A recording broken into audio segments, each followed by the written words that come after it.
मङ्गलं भगवान् विष्णु मङ्गलं गरुडध्वज मङ्गलं पुण्डरीकाक्ष मंगलाय।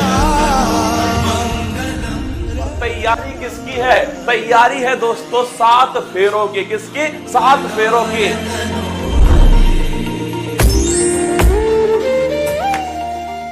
नमस्कार, गुड इवनिंग मेरे शेर सेंड उत्कर्ष परिवार में आप सभी का हार्दिक स्वागत है। 7 फेरों की श्रृंखला के तीसरे एपिसोड में आप सभी का दिल खोलकर स्वागत है। तू हंस, तू मुस्कुरा, तू रोना कम कर दे, तू जिंदा है और इस जिंदगी की नाक में दम कर दे। आइए दोस्तों, जगाओ अपने अंदर जुनून, पागलपन, हौसले को।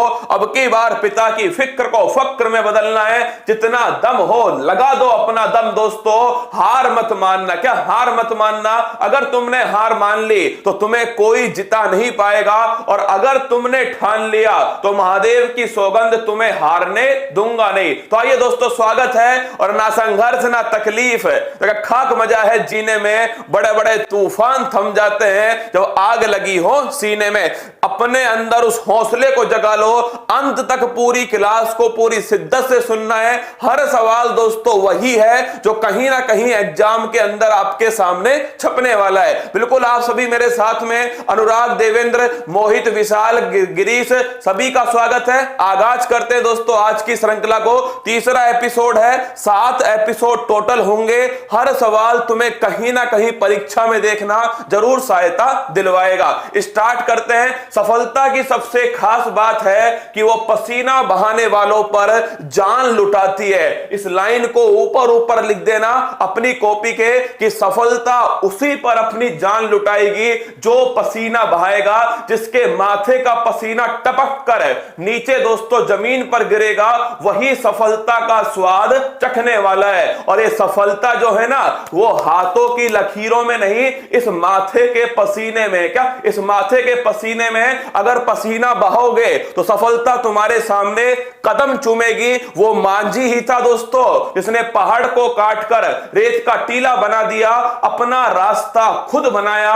वो मांझी था और तुम भी मेरे मांझी हो। जब तक तोड़ोगे नहीं तब तक तुम्हें छोड़ने दूंगा भी नहीं। तो आइए आगाज करते हैं आज का पहला सवाल। उदय और अस्त होते हुए सूर्य का चमकदार लाल रंग प्रकाश की कौन सी घटना है? अगर दोस्तों आपसे पूछे, आपने देखा होगा जो सूर्य है जब वो दोस्तों अस्त होता है तो उसके कुछ मिनट बाद तक भी आपको दिखाई देता है, और जब दोस्तों सूर्य जो है उदय होने वाला होता है तो उससे पहले जो लालिमा दोस्तों छाई होती है, मतलब कि जो सूर्य है इसका उदय होना और इसका जो अस्त होना है, इस समय दोस्तों जो चमकदार लाल रंग है वो प्रकाश की कौन सी घटना है? तो ध्यान रखिएगा, ये होता है प्रकाश का प्रकीर्णन दोस्तों, स्कैटरिंग। क्या होता है? स्कैटरिंग या फिर प्रकीर्णन जो है ये घटना होती है, जिसके कारण दोस्तों सूर्य उदय होने से थोड़ा पहले और दोस्तों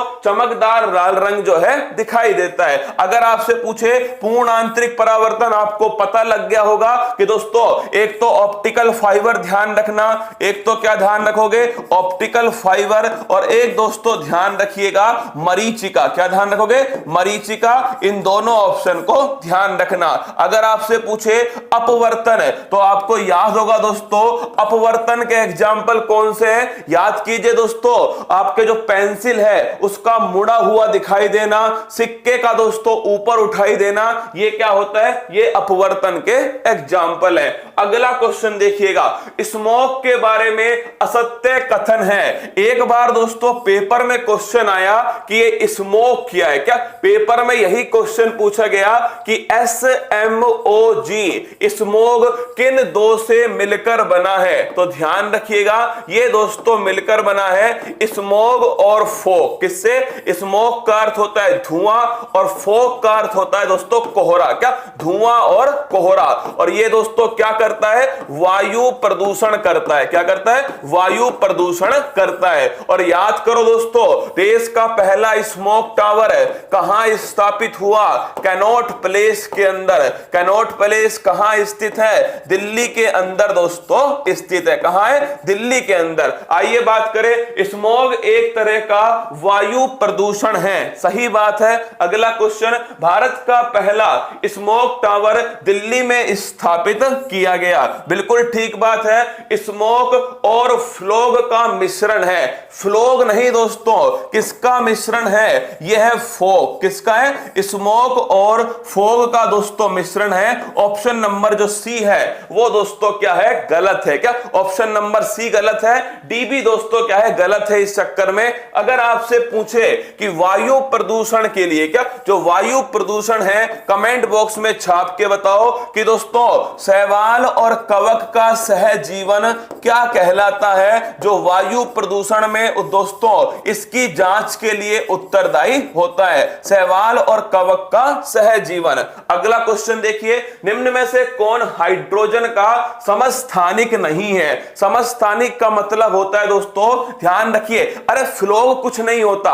पेपर में ऐसे ही आया था, पेपर में सवाल आया स्मॉग क्या है? क्या स्मॉग क्या है? Option number 1 smoke plus fog है। Option number B smoke plus flog है। ऐसे दोस्तों ऑप्शन आए थे। Option number C smoke plus bog है। क्या है? स्मोक प्लस बोग है। ऐसे दोस्तों ऑप्शन पेपर में आए थे। मैंने तो उसको एक दो प्रश्न और बनाने के लिए थोड़ा सवाल को व्याख्या की है। अगर आपसे पूछे अगला क्वेश्चन दोस्तों, समस्थानिक क्या होता है, तो दोस्तों ध्यान रखिएगा, जो समस्थानिक है इसका मतलब होता है दोस्तों आइसोटोप। क्या होता है? समस्थानिक को इंग्लिश में क्या बोलते हैं? आइसोटोप कहते हैं। मतलब कि दोस्तों इसका अर्थ होता है परमाणु क्रमांक समान होना। क्या होना? परमाणु जो क्रमांक है ये इसमें दोस्तों समान होता है। अगर मैं पूछूं आपसे हाइड्रोजन के कितने समस्थानिक हैं, तो ध्यान रखिएगा हाइड्रोजन के दोस्तों 3 समस्थानिक हैं। एक कौन सा है? एक तो ध्यान रखिएगा प्रोटियम है। क्या है? प्रोटियम। एक है दोस्तों ड्यूटेरियम। क्या है? ड्यूटेरियम। और एक लिखिएगा, एक है दोस्तों ट्रीटियम। क्या है? ट्रीटियम। तो अगर आपसे पूछे प्रोटियम कौन सा है? 1H1। ड्यूटेरियम कौन सा है? 1H2। और ट्रीटियम कौन सा है? 1H3। तो अगर पूछे आपसे, देखो सवाल को दोस्तों जिसको थोड़ा बहुत भी याद है ना, कंफ्यूजन वाला मामला है, प्रोटियम, ड्यूटेरियम, रेडियम और ट्रीटियम। तो ध्यान रखिएगा हाइड्रोजन के 3 समस्थानिक हैं, प्रोटियम, ड्यूटेरियम और दोस्तों ट्रिटियम। इन तीनों के अलावा कौन सा ऑप्शन में? ऑप्शन नंबर सी जो है रेडियम जो है, ये दोस्तों ध्यान रखना गलत है। रेडियम दोस्तों इसकी खोज किसने की थी? तो लिखना इसकी जो खोज है वो की थी क्यूरी। किसने की है? क्यूरी जो है दोस्तों इसने इसकी खोज की है। तो आंसर हो गया ऑप्शन नंबर सी रेडियम। अगला क्वेश्चन देखिएगा, किस कोशिकांग को कोशिका का परिवहन अंग कहा जाता है? दोस्तों पहली बात तो कोशिका जो है इसका जो अध्ययन है क्या कहलाता है? तो ध्यान रखिएगा साइटोलॉजी। क्या साइटोलॉजी जो है ये कोशिका का दोस्तों अध्ययन कहलाता है। कोशिका सिद्धांत किसके द्वारा दिया गया? स्लाइडर और श्वान। किसके द्वारा? स्लाइडर और श्वान के द्वारा कोशिका सिद्धांत जो है ये दोस्तों दिया गया। अगला क्वेश्चन आपसे पूछे कोशिका दोस्तों अगर पूछे माइटोकॉन्ड्रिया का काम क्या है, तो पावर हाउस। आप सभी जानते हैं ये क्या है दोस्तों? पावर हाउस है। राइबोसोम ये लिखना दोस्तों कोशिका की फैक्ट्री। क्या कोशिका की फैक्ट्री भी कहते हैं इसको। और लिख लेना अगर आपसे पूछे किसका निर्माण करता है? प्रोटीन का दोस्तों निर्माण करता है। इसे ही क्या कहते हैं? पैलेड कण कहा जाता है। क्या पैलेड कण कहते हैं। और सबसे छोटा कोशिकांग कौन सा है? सबसे छोटा कोशिकांग भी राइबोसोम। क्या सबसे छोटा कोशिकांग राइबोसोम है। तो ये भी आपको ध्यान रखना है। अगला क्वेश्चन अंतःप्रद्रव्य जालिका और लाइसोसोम। लाइसोसोम दोस्तों क्या होता है? लाइसोसोम ध्यान रखना इसे कहते हैं आत्मघाती थैली। क्या आत्मघाती थैली लाइसोसोम को कहा जाता है। अंतःप्रद्रव्य जालिका यह है दोस्तों क्या? परिवहन अंग। क्या है? कोशिका का परिवहन जो अंग है वो है अंतःप्रद्रव्य जालिका। ऑप्शन नंबर सी। क्या ऑप्शन नंबर सी। अगला क्वेश्चन देखिएगा, अगर पूछे आपसे दोस्तों कि असत्य को पहचानिए, ये सवाल आपको निश्चित मिलेगा दोस्तों एग्जाम में। नाभिकीय रिएक्टर, किसका? नाभिकीय रिएक्टर। ऑप्शन पढ़िएगा। नाभिकीय रिएक्टर में ईंधन के रूप में यूरेनियम का उपयोग होता है। मैंने आपको पहले भी कहा था यूरेनियम जो है इसका उपयोग दोस्तों किसके रूप में होता है? ईंधन के रूप में। और यूरेनियम में भी किसका? यूरेनियम 235। किसका? यूरेनियम 235 का। अगला क्वेश्चन देखिए, रिएक्टर में नियंत्रक छड़ों के रूप में कैडमियम का उपयोग होता है। एकदम ठीक बात है, नियंत्रक जो छड़ हैं इनके रूप में किसका उपयोग है? तो लिखना दोस्तों कैडमियम। और कैडमियम से संबंधित रोग कौन सा है? इटाई रोग। कौन सा है? इटाई रोग। अगला क्वेश्चन देखिएगा, अगर पूछे रिएक्टर में मंदक के रूप में किसका प्रयोग होता है? तो लिखना मंदक के रूप में दोस्तों ग्रेफाइट और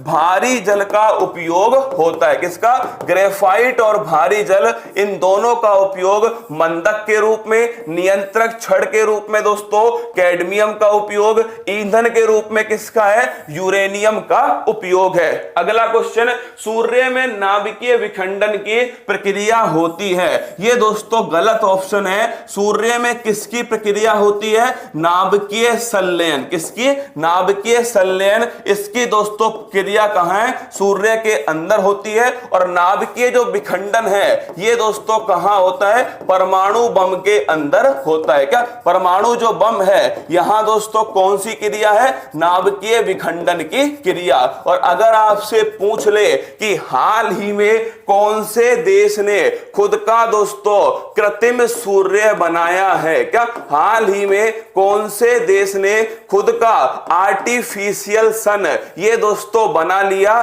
तो उसका आंसर है चाइना। क्या है? चाइना जो है इसने दोस्तों खुद का कृत्रिम सूर्य बनाया। सीधा पेपर में पूछेगा हाल ही में किस देश ने खुद का आर्टिफिशियल सन बनाया?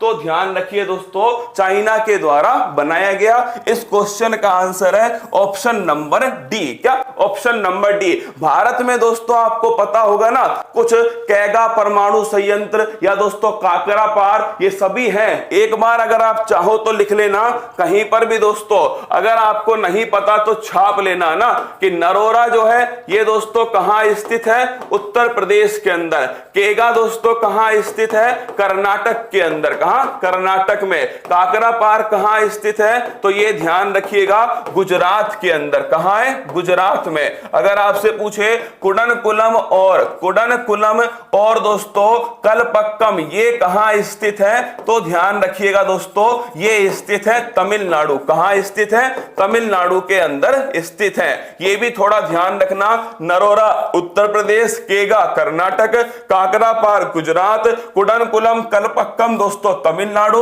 और तारापुर ये लिखना महाराष्ट्र। कहां? तारापुर छापिएगा ये दोस्तों महाराष्ट्र। रावत भाटा ये लिखना दोस्तों राजस्थान। कहां? राजस्थान। अगला क्वेश्चन देखिए, अगर आपसे पूछ ले असत्य को पहचानिए, रक्त समूह की खोज कोरल लैंडस्टीनर ने की थी। सर्वदाता O+ रक्त समूह है, सर्वग्राही AB+ रक्त समूह है, RH फैक्टर की खोज वीनर ने की। ये जो सवाल है ना ये दोस्तों कंफ्यूजन है। क्या है? ये सवाल गलत होता है कंफ्यूजन के अंदर। ब्लड सबसे महत्वपूर्ण टॉपिक है। क्या? साइंस का सबसे महत्वपूर्ण टॉपिक है दोस्तों ब्लड। पहली बात तो ब्लड होता क्या है? तो ब्लड ध्यान रखना लिक्विड कनेक्टिव टिश्यू है दोस्तों, तरल संयोजी उत्तक। सीधा सवाल पूछता है ब्लड क्या है? तो लिख लेना तरल संयोजी उत्तक। क्या है? तरल संयोजी उत्तक, लिक्विड कनेक्टिव टिश्यू, यह है दोस्तों ब्लड। क्या है? ब्लड। ब्लड का पीएच मान कितना होता है? कमेंट बॉक्स में छाप के बताओ कि ब्लड का जो पीएच मान है वो दोस्तों कितना होता है। अगला क्वेश्चन, ब्लड का जो तरल रंगहीन दोस्तों, तरल रंगहीन जो द्रव पदार्थ है वो क्या कहलाता है? प्लाज्मा। क्या कहलाता है? प्लाज्मा दोस्तों कहलाता है। और ये कितना परसेंट होता है? 55% होता है। कितना? 55% होता है। अगर बात करें दोस्तों ब्लड ग्रुप किसकी बात करें? Blood group. तो ध्यान रखिए ब्लड ग्रुप की जो खोज है वो कोरलैंड-स्टीनर ने की। किसने की? कोरलैंड-स्टीनर ने ब्लड ग्रुप ABO ये सिस्टम दोस्तों किसने खोजा? कोरलैंड-स्टीनर ने। अगर आपसे पूछे कि दोस्तों जो RH फैक्टर है इसकी खोज किसने की है? ये दोस्तों वीनर। किसने की है? वीनर ने की RH फैक्टर की खोज। अगर पूछे सर्वदाता कौन सा है तो देखिए दोस्तों सर्वदाता है O। कौन सा है? O। और सर्वग्राही कौन सा है? मतलब जो सभी से ब्लड ले सकता है वो है दोस्तों AB, और जो सभी को दे सकता है वो है O। लेकिन पेपर में दोस्तों आजकल नेगेटिव पॉजिटिव पूछने लग गए। दो ऑप्शन आते हैं O पॉजिटिव O नेगेटिव, तो समस्या होती है। तो ध्यान रखिएगा सर्वदाता होता है O नेगेटिव। क्या होता है? O नेगेटिव जो है ये दोस्तों सर्वदाता होता है, और जो AB पॉजिटिव है ये ध्यान रखिएगा ये दोस्तों सर्वग्राही होगा। तो ध्यान रखना सर्वदाता O- है, सर्वग्राही दोस्तों AB प्लस। इस पॉइंट को कुछ भी याद मत करना, ये दोनों शब्द ध्यान रखना, साइंस में ये सवाल पूछा जाएगा। सर्वदाता O- है, सर्वग्राही AB प्लस। अब देखिए रक्त समूह की खोज कोरलैंड-स्टीनर ने की है। सर्वदाता OB प्लस होता है, सर्वदाता O प्लस है, सर्वग्राही AB प्लस है। RH फैक्टर की खोज वीनर ने की। तो इस क्वेश्चन का आंसर है ऑप्शन नंबर बी। और पीएच जो मान है वो लिखना 7.4। ब्लड का पीएच मान फिक्स होता है। क्या जो ब्लड है इसका पीएच मान फिक्स है 7.4। अगला क्वेश्चन देखिए, मनुष्य के आमाशय में कौन सा अम्ल पाया जाता है जो प्रोटीन के पाचन के लिए सहायक होता है? इस सवाल को नोट करना कि मनुष्य का जो आमाशय है, जो स्टोमक है, क्या जो स्टोमक है इसमें कौन सा अम्ल है? तो ध्यान रखिएगा HCl। कौन सा है? HCl। इसे ही क्या बोलते हैं? हाइड्रोक्लोरिक अम्ल। क्या बोलते हैं? हाइड्रोक्लोरिक अम्ल। और ये अम्ल जो है किसके पाचन में सहायक है? प्रोटीन के दोस्तों पाचन में सहायक है। तो ध्यान रखिएगा अगर पूछे आपसे हाइड्रोक्लोरिक अम्ल किसके पाचन में सहायक है? प्रोटीन के दोस्तों पाचन में सहायक है। और ध्यान रखना कहां पाया जाता है? स्टोमक के अंदर दोस्तों पाया जाता है। इस क्वेश्चन का आंसर है ऑप्शन नंबर बी, हाइड्रोक्लोरिक अम्ल। अब देखो ऑप्शन ए और ऑप्शन सी आपको पता होना चाहिए। सल्फ्यूरिक अम्ल और नाइट्रिक अम्ल इन दोनों के मिलने से कौन सी बारिश होती है? तो दोस्तों होता है एसिड रेन। कौन सी? Acid rain. तो अगर आपसे पूछे एसिड रेन जो अम्लीय वर्षा है इसमें कौन कौन से अम्ल हैं? तो ध्यान रखिएगा सल्फ्यूरिक अम्ल है और दोस्तों नाइट्रिक अम्ल। क्या है? नाइट्रिक अम्ल। सल्फ्यूरिक अम्ल और नाइट्रिक अम्ल इन दोनों से दोस्तों कौन सी बारिश है? एसिड रेन है। और इसका पीएच मान कितना है? लगभग दोस्तों 5.4। ये दोस्तों इसका पीएच मान। ये पीएच बार बार आप सुन रहे हो। पीएच जो मान है अगर आपसे पूछे कि पीएच मान में H प्लस एसिड है या रेन है, एसिड ये है या बेस है, और OH माइनस है, तो ध्यान रखना जब भी दोस्तों H प्लस लिखा है तो ये एसिड के लिए। किसके लिए? एसिड के लिए। और OH माइनस दोस्तों ये बेस। बेस का मतलब है क्षार। किसके लिए? क्षार। एसिड का मतलब है अम्ल। तो अगर पूछे आपसे H प्लस आयन का संबंध किससे है? तो एसिड से। किससे? एसिड से। OH माइनस आयन का संबंध ये ध्यान रखना क्षार। किससे? क्षार। ये सवाल नोट करो। पीएच पैमाना किसने दिया? सोरेंसन। ये आरएएस में क्वेश्चन आया था। पीएच पैमाना किसने दिया दोस्तों? ये दिया है सोरेंसन। किसने दिया? सोरेंसन ने। H प्लस एसिड है, OH माइनस दोस्तों ध्यान रखना बेस। क्या है? क्षार है। अगर पूछे आपसे एसिड रेन में सल्फ्यूरिक अम्ल और दोस्तों नाइट्रिक अम्ल, ऑप्शन नंबर बी जो है वो सही है। ऑक्जेलिक अम्ल की बात करें, किसकी? ऑक्जेलिक अम्ल। अगर पूछे किडनी की जो पथरी है वो कौन सी है? कैल्शियम ऑक्जुलेट। लिख लो किडनी की जो पथरी है दोस्तों, किडनी स्टोन। क्या? किडनी जो स्टोन है ये होता है कैल्शियम ऑक्जुलेट। क्या है?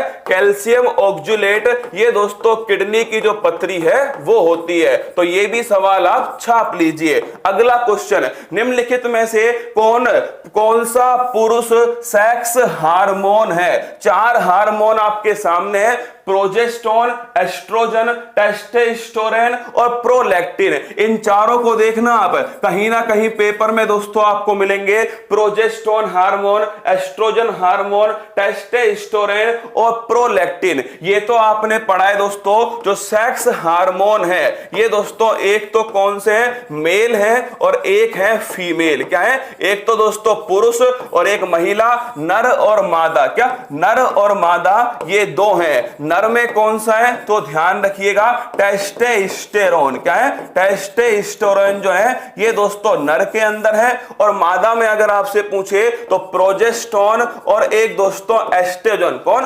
प्रोजेस्टेरोन और एस्ट्रोजन जो है ये दोस्तों महिला के अंदर होता है। चलो 3 तो स्पष्ट है। क्या? 3 तो स्पष्ट है। प्रोजेस्टेरोन, एस्ट्रोजन ये मादा में है और दोस्तों टेस्टोस्टेरोन ये नर में है। लेकिन ये प्रोलैक्टिन लिखना दोस्तों, महिलाओं के अंदर जो स्तन ग्रंथियां हैं उनमें दोस्तों दुग्ध का स्रावण किसमें होता है? ये प्रोलैक्टिन। जब दोस्तों प्रेगनेंसी वाला स्तर होता है उस समय दुग्ध के स्रावण के लिए कौन सा हार्मोन? प्रोलैक्टिन। तो लिखना दोस्तों, स्तन ग्रंथियों के अंदर, क्या जो स्तन ग्रंथियां हैं, स्तन ग्रंथियों में दुग्ध दोस्तों किसका? दुग्ध का जो निर्माण है वो किस हार्मोन के द्वारा? प्रोलैक्टिन। कौन सी ग्रंथि से? पीयूष ग्रंथि से। कौन सी ग्रंथि से? पीयूष ग्रंथि से दोस्तों इस हार्मोन का स्रावण होता है। तो ध्यान रखिएगा, ये भी किससे संबंधित है? मादा से ही दोस्तों संबंधित है, फीमेल से संबंधित है। तो इस क्वेश्चन का आंसर है टेस्टोस्टेरोन। क्या? टेस्टोस्टेरोन इसका सही आंसर है। एक दोस्तों आपने सुना होगा स्टेरॉइड। क्या? स्टेरॉइड। अभी थोड़ी देर में बातचीत करेंगे दोस्तों किसके ऊपर?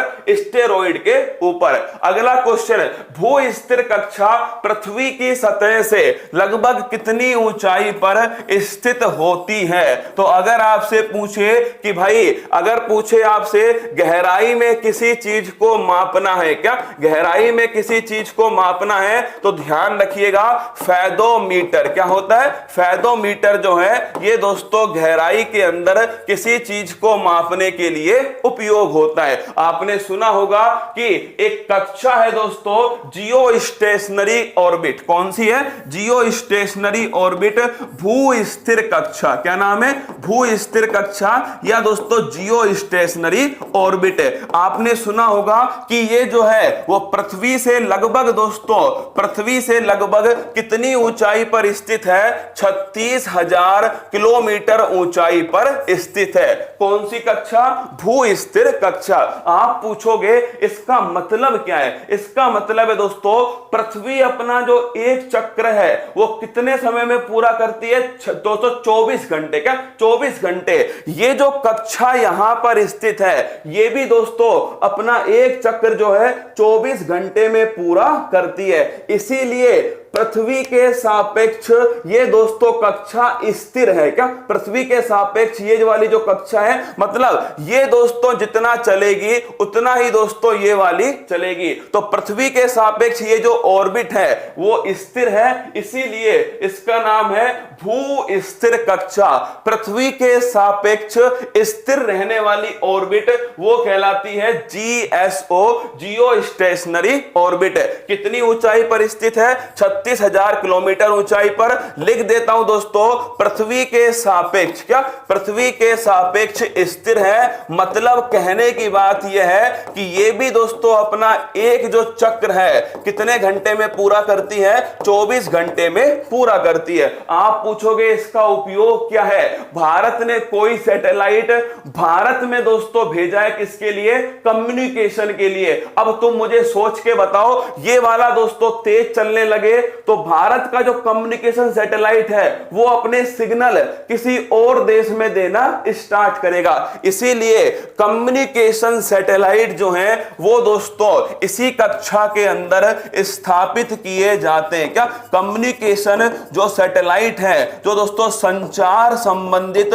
उपग्रह हैं वो इसी कक्षा के अंदर स्थापित किए जाते हैं। ऑप्शन नंबर सी 36,000 किलोमीटर ये दोस्तों इसकी ऊंचाई है। पैलिएंटोलॉजी में किसका अध्ययन होता है? तो नोट करना, पक्षियों का अध्ययन होता है? नहीं होता दोस्तों। पक्षियों का तो अध्ययन किसमें होता है? ऑर्निथोलॉजी। किसमें होता है? ऑर्निथोलॉजी में पक्षियों का अध्ययन होता है। अगला क्वेश्चन, जीवाश्म का अध्ययन होता है? तो ध्यान रखिएगा, जीवाश्म जो है फॉसिल, क्या फॉसिल दोस्तों, इनका जो अध्ययन है तो ये ध्यान रखना पैलिएंटोलॉजी में होता है। किसमें? पैलिएंटोलॉजी है। पैलिएंटोलॉजी है, पैलिएंटोलॉजी के अंदर इसका होता है। अगला क्वेश्चन आपसे पूछे, फलों का अध्ययन पोमोलॉजी किसमें होता है? पोमोलॉजी में ध्यान रखिएगा फलों का अध्ययन होता है। अभिलेखों का ये ध्यान रखना एपीकल्चर। क्या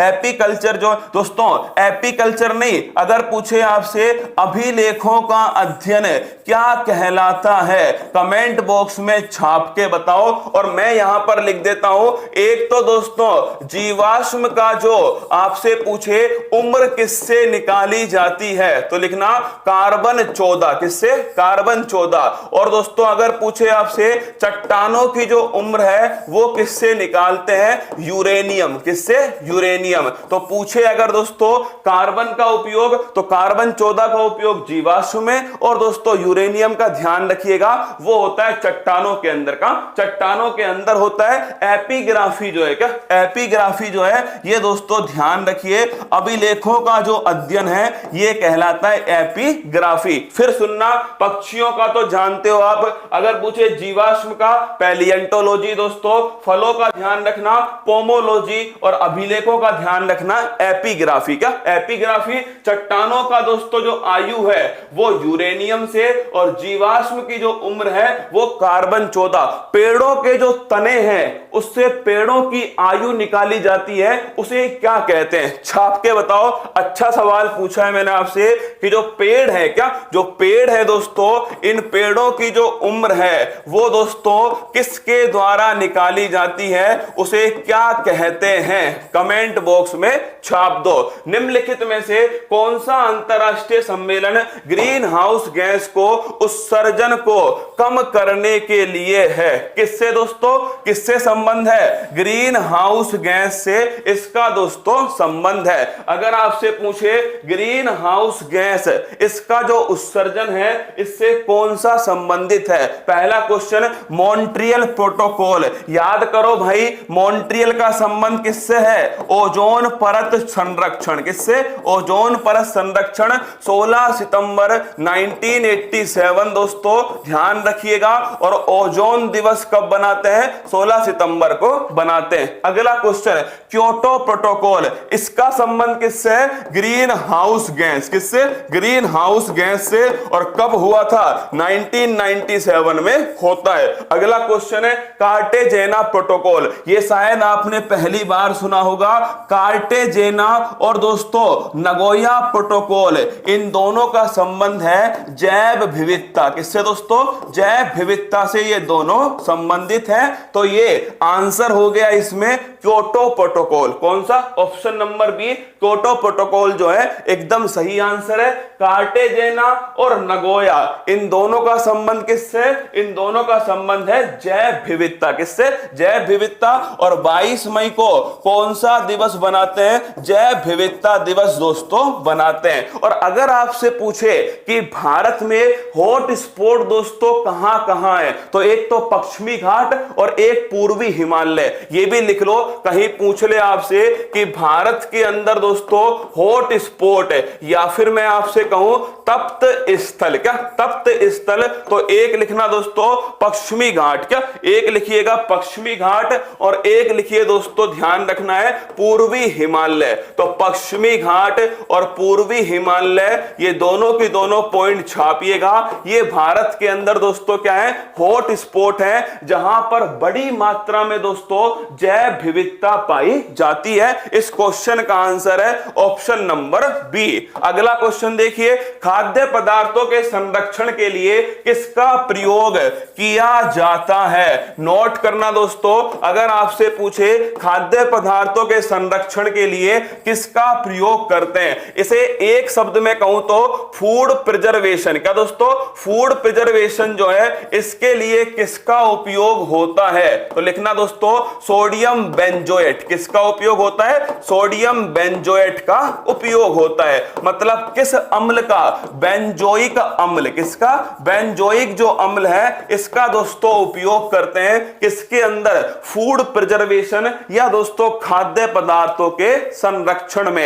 एसिटिक अम्ल किसमें होता है? सिरका। किसमें दोस्तों? सिरका जो है कहलाता है एसिटिक अम्ल। अगर पूछे मैलिक अम्ल, ये लिखना दोस्तों एप्पल। किसमें? एप्पल में। लैक्टिक अम्ल, ये दोस्तों मिल्क। किसके अंदर? दुग्ध के अंदर। और पूछे बेंजोइक अम्ल, ये ध्यान रखिएगा, ये दोस्तों ध्यान रखना फूड प्रिजर्वेशन के अंदर सोडियम बेंजोएट। पेपर में दोस्तों ये वाला सवाल जो है पूछा गया था। क्या? सोडियम बेंजोएट पेपर में ये क्वेश्चन आया था, खाद्य पदार्थों के संरक्षण में किसका उपयोग होता है? सोडियम बेंजोएट का उपयोग होता है। मैंने थोड़ा दोस्तों घुमा के पूछा है, बेंजोइक जो अम्ल है वृक्ष की बले का तो उपयोग करते हैं, जो दोस्तों तना होता है। क्या? जो ये तना होता है इसमें जो ये रिंग होती है इनका तो उपयोग करते हैं। उस पूरी प्रोसेस को क्या कहा जाता है?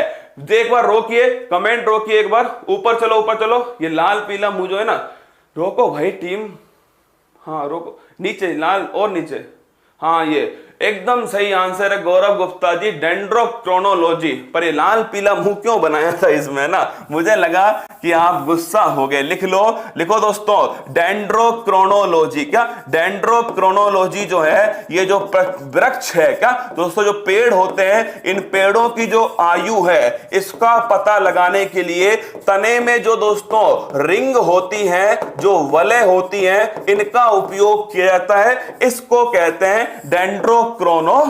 क्या बोलते हैं? डेंड्रोक्रोनोलॉजी। ऑप्शन नंबर डी जो है एकदम करेक्ट आंसर है। अगला क्वेश्चन, निम्न में से किसका संबंध 42वें संविधान संशोधन से नहीं है? ऑप्शन नंबर 1 लिख लेना, छपेगा। क्या? इन चारों ऑप्शन में से कोई ना कोई आपके पेपर में छपने वाला है। ऑप्शन नंबर ए देखिए, प्रस्तावना में पहली बार संशोधन है। प्रस्तावना में पहली बार क्या? अभी तक एक बार ही हुआ है। क्या? अब तक दोस्तों पहली बार लिख लो या एक बार लिख लो, जो संशोधन हुआ था ये 42वां संविधान संशोधन था।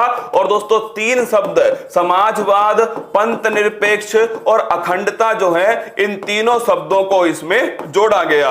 अखंडता, अगर मैं आपसे पूछूं कब हुआ यह संशोधन? 1976। कब हुआ? 1976 में इंदिरा गांधी के समय हुआ। अगला मौलिक कर्तव्य, आप सभी जानते हो दोस्तों जो भाग 4A है मौलिक कर्तव्य, सरदार स्वर्ण सिंह समिति। क्या? सरदार स्वर्ण सिंह समिति। और मैंने आपसे कहा भी था कि इस भाग 4 में जो 10 मौलिक कर्तव्य जोड़े गए, ये कौन से संविधान संशोधन से? 42वां संविधान संशोधन है। और जो 11वां है दोस्तों वो किससे जोड़ा गया है? 86वां संविधान संशोधन 2002। तो अगर आपसे पूछे 10 मौलिक कर्तव्य, फंडामेंटल राइट, फंडामेंटल ड्यूटी, 42वां संविधान संशोधन। और अगर पूछे 11वां मौलिक कर्तव्य, 86वां संविधान संशोधन, ये 2002 के अंदर हुआ, शिक्षा से संबंधित है। अगला क्वेश्चन, शिक्षा को संवर्ती सूची में डालना। मैंने आपसे कहा था 5 विषयों को दोस्तों राज्य सूची से निकालकर संवर्ती सूची में डाला गया।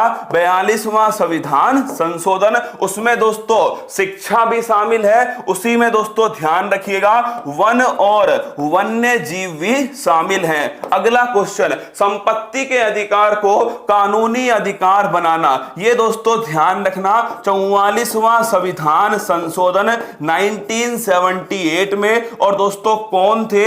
मोरारजी देसाई। कौन थे? मोरारजी देसाई थे। और इनके द्वारा आर्टिकल जो 31 है, इस इसके स्थान पर कौन सा आर्टिकल 300A और संपत्ति का जो अधिकार है कैसा अधिकार बन गया, कानूनी अधिकार बन गया। ये क्वेश्चन सीधा सीधा पूछा जाएगा एग्जाम में कि संपत्ति का अधिकार वर्तमान में किस अनुच्छेद में है, 300A में। अगला क्वेश्चन पहले किस में था, आर्टिकल 31 में। पहले दोस्तों क्या था, मौलिक अधिकार, वर्तमान में क्या है दोस्तों, वैधानिक अधिकार, कानूनी अधिकार। अगला क्वेश्चन किस संविधान संशोधन, 44वां संविधान संशोधन कब हुआ, 1978 में। किसके समय हुआ, मोरारजी देसाई के समय। तो इस क्वेश्चन का आंसर है ऑप्शन नंबर डी, संपत्ति के अधिकार को कानूनी अधिकार बनाना।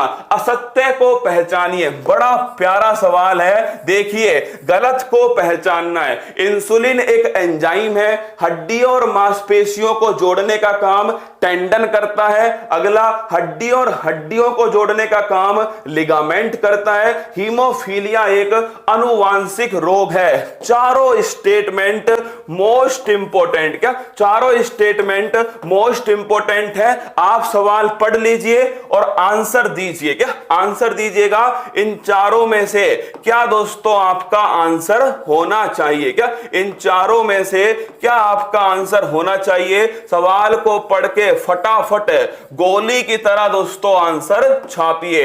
आपसे पूछ ले भाई इन चारों में से कौन सा गलत है, तो आपको बताना है कमेंट बॉक्स के अंदर कि इन चारों में से कौन सा गलत है। आइए देखिए, देखो हड्डी और मांसपेशी, हड्डी और हड्डी, ये सबसे ज्यादा कंफ्यूजन है कि भाई हड्डी और मांसपेशी को कौन जोड़ेगा और दोस्तों बोन को बोन से कौन जोड़ेगा। ये हड्डी है दोस्तों और ये भी हड्डी है। इन दोनों को आपस में जोड़ने के लिए किसका प्रयोग करते हैं, लिगामेंट। किसका करते हैं, लिगामेंट का प्रयोग करते हैं। इसीलिए दोस्तों जब आप चलते हैं और आपका पैर दोस्तों मुड़ जाता है तो कहते हैं लिगामेंट में स्ट्रेन हो गया, क्या लिगामेंट में खिंचाव हो गया। अगर दोस्तों पूछे हड्डी और मांसपेशियां, इन्हें जोड़ने के लिए किसका उपयोग करते हैं, टेंडन। किसका करते हैं, टेंडन का दोस्तों उपयोग करते हैं। दोनों ध्यान रखना, लिगामेंट और टेंडन क्या हैं, तो ध्यान रखना उत्तक हैं, टिश्यू हैं। क्या है, उत्तक हैं। टेंडन का उपयोग मांसपेशी और हड्डी को जोड़ने में और बोन का उपयोग दोस्तों लिगामेंट को जोड़ने में। इंसुलिन एक एंजाइम है, ये दोस्तों ध्यान रखना गलत है। इंसुलिन जो है ये दोस्तों हार्मोन है। क्या है, इंसुलिन ध्यान रखिएगा एक हार्मोन है और कहां से निकलता है, अग्नाशय जो ग्रंथि है इसकी दोस्तों जो बीटा कोशिका है यहां से ये निकलता है। आप पूछोगे क्या करता है, तो शरीर में दोस्तों ग्लूकोज की जो मात्रा है उसे कंट्रोल करता है। क्या, ग्लूकोज की मात्रा को कंट्रोल करता है और अगर ये नहीं होगा तो दोस्तों ग्लूकोज की मात्रा बढ़ेगी, इसे कहेंगे डायबिटीज। क्या, इसे कहेंगे दोस्तों डायबिटीज। तो अगर आपसे पूछे मधुमेह रोग किसकी कमी से होता है, इंसुलिन की कमी से होता है। और दोस्तों ध्यान रखिएगा 14 नवंबर को कौन सा दिवस बनाते हैं, विश्व मधुमेह दिवस 14 दिसंबर को दोस्तों 14 नवंबर को दोस्तों मनाया जाता है। यह आंसर हो गया, इंसुलिन एक एंजाइम नहीं है। ऑप्शन नंबर 4, हीमोफीलिया एक दोस्तों आनुवांशिक रोग है। हीमोफीलिया और वर्णांधता ये दोनों ध्यान रखना। कौन कौन से ध्यान रखोगे, एक तो दोस्तों ध्यान रखना हीमोफीलिया, क्या हीमोफीलिया, और एक दोस्तों ध्यान रखिएगा वर्णांधता। क्या, वर्णांधता, कलर ब्लाइंडनेस। चलो मैं आगे लिख देता हूं। अगर आपसे पूछे हीमोफीलिया, क्या हीमोफीलिया, और एक दोस्तों ध्यान रखिएगा कलर ब्लाइंडनेस। क्या, कलर ब्लाइंडनेस, या दोस्तों इसे कहते हैं हम वर्णांधता। क्या, वर्णांधता। देखिए पहला, ये दोनों की दोनों कैसे रोग हैं, हेरिटेज, आनुवांशिक हैं, एक पीढ़ी से दूसरी पीढ़ी में जाने वाले दोस्तों रोग हैं। दोनों का ही वाहक कौन है, तो दोनों का दोस्तों ध्यान रखिएगा, दोनों का जो वाहक है वो है दोस्तों स्त्री। कौन है, स्त्री जो है, ये ध्यान रखिएगा, फीमेल जो है दोस्तों ये दोनों की क्या है, वाहक है। हीमोफीलिया को शाही रोग, क्या हीमोफीलिया जो है इसे रॉयल डिजीज या शाही रोग कहा जाता है? क्योंकि सबसे पहले दोस्तों ये ब्रिटेन की जो महारानी थी इन्हें हुआ था, इसीलिए इसे क्या कहा गया? शाही रोग दोस्तों कहा गया। तो हीमोफीलिया, हीमोफीलिया में क्या होता है? रक्त का थक्का नहीं जमता। क्या? जो ब्लड क्लोटिंग है ये नहीं जमता है दोस्तों, रक्त का थक्का नहीं जमता, या मैं कहूं इससे ब्लड क्लोटिंग नहीं होती है। क्या? एक बार दोस्तों कोई चोट लग गई तो रक्त जो है वो लगातार दोस्तों बहता है किसके अंदर? हीमोफीलिया के अंदर। और अगर आपसे पूछे वर्णांधता, कलर ब्लाइंडनेस, इसमें दोस्तों ध्यान रखना 3 कलर आपने सुने हैं, रेड, ग्रीन और ब्लू। क्या? रेड, ग्रीन और ब्लू दोस्तों इनमें अंतर नहीं कर पाते किसके अंदर? कलर ब्लाइंडनेस के अंदर। और इन तीनों रंगों को अगर मिला दे तो कौन सा रंग बनता है? तो ध्यान रखना व्हाइट। क्या बनता है? व्हाइट। इन तीनों को कहते हैं प्राथमिक रंग। क्या बोलते हैं? प्राथमिक रंग इन तीनों को कहा जाता है। तो बड़ा अच्छा क्वेश्चन है, ध्यान रखिएगा। ऑप्शन देखिए, इसका आंसर है ऑप्शन नंबर 1, इंसुलिन एक दोस्तों हार्मोन है। अगला क्वेश्चन देखना, लीवर में कौन से विटामिन पाए जाता है? क्या? लीवर में कौन सा विटामिन जो है दोस्तों पाए जाता है? आपको बताना है। विटामिन ए मिलता है, विटामिन B12 मिलता है, विटामिन सी मिलता है, विटामिन डी।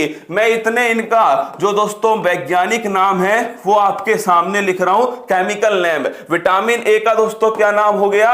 रेटिनॉल। आप बताओ कमेंट बॉक्स में। विटामिन B12 दोस्तों साइनोकोबोलिन। क्या? साइनोकोबोलिन विटामिन दोस्तों B12। अगर पूछे आपसे विटामिन सी एस्कॉर्बिक अम्ल। क्या? एस्कॉर्बिक अम्ल विटामिन सी। और अगर पूछे विटामिन डी, ये है दोस्तों ध्यान रखना, विटामिन डी है कैल्सीफेरोल। क्या? कैल्सीफेरोल। अब देखिए पहला क्वेश्चन है, कौन सा विटामिन लीवर के अंदर पाया जाता है? तो आप सभी जानते हो विटामिन ए जो है इसका संश्लेषण कहां होता है? लीवर के अंदर होता है। और दोस्तों विटामिन B12 ये ध्यान रखना कौन सी धातु? कोबाल्ट धातु। कौन सी दोस्तों? कोबाल्ट धातु। किस विटामिन में? तो विटामिन B12 के अंदर। अगर आपसे पूछे दोस्तों खट्टे पदार्थों में कौन सा है? तो विटामिन जो सी है ये ध्यान रखिएगा खट्टे पदार्थों में होता है। अगर पूछे गोल्डन राइस में कौन सा विटामिन होता है? तो सुनहरे चावल के अंदर विटामिन ए दोस्तों होता है। अगर पूछे आपसे रिकेट्स रोग किसकी कमी से होता है? तो ध्यान रखिएगा विटामिन डी की कमी से होता है। और इसका संबंध किससे है? सूर्य की दोस्तों सुबह का जो प्रकाश है उससे संबंधित है विटामिन डी। क्वेश्चन का आंसर है ऑप्शन नंबर 1 विटामिन ए। चलो सवाल बताओ, अगर आपसे पूछ ले कि दोस्तों जो यूरिन है इसका निर्माण कहां होता है? कमेंट बॉक्स में छाप के बताइए। असत्य को पहचानिए। पारा और ब्रोमीन कमरे के तापमान पर द्रव अवस्था में पाए जाते हैं। ऑप्शन 1 लिथियम सबसे भारी धातु है। ऑप्शन बी सोडियम को चाकू से काटा जा सकता है। ऑप्शन सी हाइड्रोजन की खोज कैवेंडिश ने दोस्तों की थी। ये 4 ऑप्शन है। देखो पारा और ब्रोमीन, आपने दोनों नाम सुने हैं। पारा दोस्तों मरकरी। क्या? मरकरी जो है इसे पारा कहते हैं। और दोस्तों ब्रोमीन, क्या? ब्रोमीन आप दोनों जानते हो ये दोनों की दोनों कैसी अवस्था में पाई जाती है? लिक्विड फॉर्म में पाई जाती है। पारा दोस्तों ध्यान रखना मेटल है, और जो ब्रोमीन है ये दोस्तों ध्यान रखना नॉन मेटल है, अधातु है। क्या है? अधातु। तो आपने सवाल सुना होगा कमरे के तापमान पर ऐसी कौन सी धातु है जो दोस्तों द्रव अवस्था में मिलती है? पारा। कमरे के तापमान पर ऐसी कौन सी अधातु है जो दोस्तों द्रव अवस्था में मिलती है? वो ध्यान रखना ब्रोमीन। क्या? ब्रोमीन। अगला क्वेश्चन, पारा जो है इससे संबंधित रोग कौन सा है? मिनीमाटा। कौन सा है? मिनीमाटा जो है इससे संबंधित रोग है। कहां पर है? मिनीमाटा स्थान है जापान। जापान। कहां? जापान। अगला क्वेश्चन देखिएगा, लिथियम सबसे भारी धातु है, तो लिखना दोस्तों ओस्मियम जो है, क्या जो ओस्मियम है ये ध्यान रखिएगा सबसे भारी धातु है। क्या सबसे भारी जो धातु है वो है दोस्तों ओस्मियम। सोडियम को चाकू से, बिल्कुल दोस्तों सोडियम जो है इतनी सॉफ्ट है ना, उसे चाकू से आप काट सकते हैं, लेकिन सोडियम को पानी में कभी नहीं रख सकते, विस्फोट हो जाएगा। सोडियम को दोस्तों केरोसिन, मिट्टी के तेल में रखा जाता है, तो ध्यान रखिएगा सोडियम को किस में रखते हैं? केरोसिन, या दोस्तों जो आप कहीं कहीं पर मिट्टी का तेल भी कहते हैं, इसमें दोस्तों इसे रखा जाता है। हाइड्रोजन की खोज कैवेंडिश ने की थी, ये भी ठीक है, ये भी ठीक है, ये ऑप्शन दोस्तों गलत है और ये वाला भी ठीक है। अगला क्वेश्चन देखना, सेल्सियस और फ़ारेनहाइट, सेल्सियस और फ़ारेनहाइट जो है दोस्तों, सेल्सियस और फ़ारेनहाइट जो है अगर आपसे पूछे किस तापमान पर बराबर होते हैं, तो ये सवाल जो है सीधा ध्यान रखिएगा, सेल्सियस और फ़ारेनहाइट -40 जो है इस पर दोस्तों बराबर होते हैं। सीधा ध्यान रखना, इसमें अपना माथा मत लगाना। अगर पूछे आपसे सेल्सियस और फ़ारेनहाइट किस तापमान पर आपस में बराबर होते हैं, -40 जो है वो आपको दोस्तों ध्यान रखना है। और एक सवाल सीधा फैक्ट लिख लो, पानी जो है दोस्तों इसका जो अधिकतम घनत्व है वो किस तापमान पर होता है? कमेंट बॉक्स में छाप के बताओ, पानी का जो अधिकतम घनत्व है वो दोस्तों किस तापमान पर होता है। अगला क्वेश्चन देखिए, निम्न में से कौन सी पुस्तक अरविंद घोष द्वारा लिखित है? पहला देखिए इंडिया डिवाइडेड, एक्चुअली में दोस्तों फॉर्मूला है, क्या फॉर्मूला होता है उसका, पर तुम इतना ध्यान रखना ज्ञान मत लो। क्या करोगे ज्ञान का? तुम तो सीधा सिलेक्शन लो, सीधा एक लाइन है कि सेल्सियस और फ़ारेनहाइट पूछे किस पर बराबर होते हैं, -40 पर दोस्तों बराबर होते हैं। अब देखना कौन सी पुस्तक का संबंध अरविंद घोष के द्वारा लिखित है। इंडिया डिवाइडेड ये पुस्तक है डॉक्टर राजेंद्र बाबू, किसके द्वारा?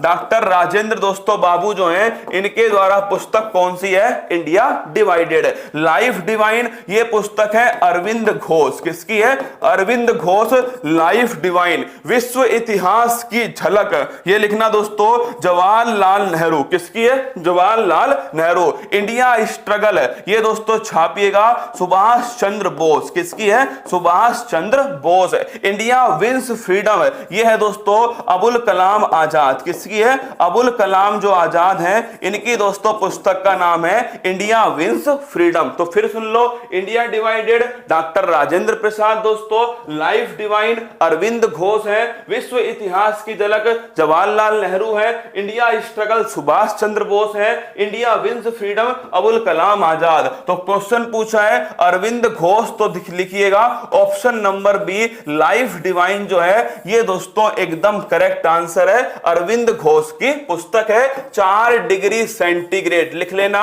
4 डिग्री सेंटीग्रेड पर अधिकतम दोस्तों क्या होता है? घनत्व होता है। क्या अधिकतम जो डेंसिटी है वो कितने पर होती है? 4 डिग्री सेंटीग्रेड। अगला क्वेश्चन, निम्न में से किसका संबंध आनंद मठ पुस्तक से है? 4 ऑप्शन है, बाल गंगाधर तिलक, एनी विसेंट, बंकिम चंद्र चटर्जी और सचिंद्रनाथ सान्याल। देखो बाल गंगाधर तिलक है, अगर पूछे आपसे केसरी और मराठा ये पत्रिका किसकी है, तो ध्यान रखिएगा बाल गंगाधर तिलक की। अगर पूछे आपसे कि गीता रहस्य पुस्तक किसकी है, तो ध्यान रखना बाल गंगाधर तिलक है। स्वराज मेरा जन्मसिद्ध अधिकार है और मैं इसे लेकर रहूंगा, ये किसने कहा? बाल गंगाधर तिलक ने। Option number B Annie Besant. Congress की पहली महिला अध्यक्ष कौन है? तो ध्यान रखना कांग्रेस की पहली महिला जो अध्यक्ष है वो है दोस्तों एनी विसेंट। कौन है? Annie Besant. अगर आपसे पूछे कॉमनवेल्थ पत्रिका किसकी पत्रिका है, तो ध्यान रखना एनी विसेंट की। कहां की रहने वाली है? आयरलैंड की दोस्तों रहने वाली है। अगला क्वेश्चन है बंकिम चंद्र चटर्जी, ये तो आपको पता है दोस्तों, इसी में तो क्या है? वंदे मातरम जो हमारा राष्ट्रीय गीत है वो किसके अंदर है? आनंद मठ पुस्तक के अंदर है। ऑप्शन नंबर सी जो है करेक्ट है। सचिंद्र नाथ सान्याल, इनकी पुस्तक का नाम है बंदी जीवन। क्या है? बंदी जीवन। ये दोस्तों इनकी फेमस पुस्तक है। तो क्वेश्चन का आंसर है ऑप्शन नंबर सी, बंकिम चंद्र चटर्जी। अगला क्वेश्चन देखिएगा, खजुराहो के संबंध में गलत कौन सा कथन है? ऑप्शन नंबर एक, इनका निर्माण, पहले मैं आपको बता दूं दोस्तों फिर चेक करना। पहला ऑप्शन देखना, खजुराहो का जो मंदिर है कहां स्थित है? मध्य प्रदेश छतरपुर के अंदर स्थित है, पहला क्वेश्चन। दूसरा क्वेश्चन, किस वंश ने बनवाया? चंदेल वंश जो है, चंदेल शासकों ने इसको बनवाया। तीसरा दोस्तों, ये किसके अंदर? तो पंचायतन शैली के अंदर निर्मित है। अगला क्वेश्चन दोस्तों, कब इसको यूनेस्को वर्ल्ड हेरिटेज, 1986 में इसे यूनेस्को वर्ल्ड हेरिटेज की लिस्ट में शामिल किया। अगला क्वेश्चन आपसे पूछे कि दोस्तों ये आपके मंदिर निर्माण की कौन सी शैली है? नागर शैली के अंदर बना हुआ है। फेमस मंदिर कौन सा है? महादेव दोस्तों, कन्हैया महादेव जी का जो मंदिर है वो ध्यान रखिएगा फेमस मंदिर है। आइए पढ़िएगा, इसका निर्माण चंदेल शासकों ने करवाया, ठीक बात है। नागर शैली में बना हुआ है, अरे बिल्कुल ठीक है। ये दोस्तों मंदिर निर्माण की नागर शैली है। इसकी खास बात है कि इसके अंदर पंचायतन शैली भी है। पंचायतन का मतलब दोस्तों क्या है? एक मंदिर है और फिर दोस्तों आसपास जो है 5 मंदिर हैं, ये पंचायतन शैली है। तो दोस्तों नागर शैली तो है ही, इसके अंदर कौन सी शैली है? पंचायतन। ये भी दोस्तों ठीक बात है। मध्य प्रदेश छतरपुर में स्थित है, ये भी करेक्ट है। इन्हें यूनेस्को की विश्व धरोहर सूची में 1983 में तो किसको शामिल किया गया था? ताजमहल। किसको? ताजमहल जो है ना ये, अरे मुझे हटाओ मत स्क्रीन से एक भी बार। 1983 में दोस्तों किसे शामिल किया गया? ताजमहल जो है इसे शामिल किया गया 1983 में। ऑप्शन नंबर जो डी है वो इसका सही आंसर है। मुझे एक बार मत हटाओ पैनल से। निम्न में से किसका संबंध चित्रकला से है? अब देखिए ये सवाल छपने वाला है। क्या ये सवाल दोस्तों छपने वाला है? इसमें एक ऑप्शन और लिख लो, राजा। दोस्तों अगर आपसे पूछे राजा राम जो है, एक ऑप्शन इसमें और छाप लो और लिख लो छपने वाला प्रश्न। देखिए चित्रकला से किसका संबंध है? ऑप्शन नंबर एक पंडित बिरजू महाराज का है। ऑप्शन नंबर 2 जैमिनी रॉय का है। ऑप्शन नंबर सी दोस्तों राम सुतार का है। ऑप्शन नंबर 4 क्या? ऑप्शन नंबर 4 लिखना सुदर्शन पटनायक। देखिए अगर पूछे चित्रकला पेंटिंग से किसका संबंध है? किससे? पेंटिंग से। तो दोस्तों ध्यान रखना कुमार गौरव भी इसमें ऑप्शन होना चाहिए। क्या कुमार गौरव भी होना चाहिए दोस्तों पेंटिंग में? याद करो वो खतरनाक पेंटिंग दोस्तों हमने ही तो बनाई थी। अरे तुम भूल गए रसगुल्ला, याद करो रे, वो खतरनाक जो पेंटिंग थी वो दोस्तों हमने बनाई थी। चलो देखते हैं, बिरजू महाराज जी इनका संबंध है कथक डांस। मतलब दोस्तों कथक जो क्लासिकल डांस है इनसे संबंधित कौन है? पंडित बिरजू महाराज। Jamini Roy oil painter. क्या दोस्तों? ऑयल पेंटर कौन है? ये ध्यान रखिएगा, जैमिनी रॉय बड़े फेमस थे। बड़े फेमस तेल चित्र निर्माता कौन थे दोस्तों? जैमिनी रॉय थे। अगला राम सुतार, ये लिखना दोस्तों क्या थे? इनका संबंध है वास्तुकला। किससे?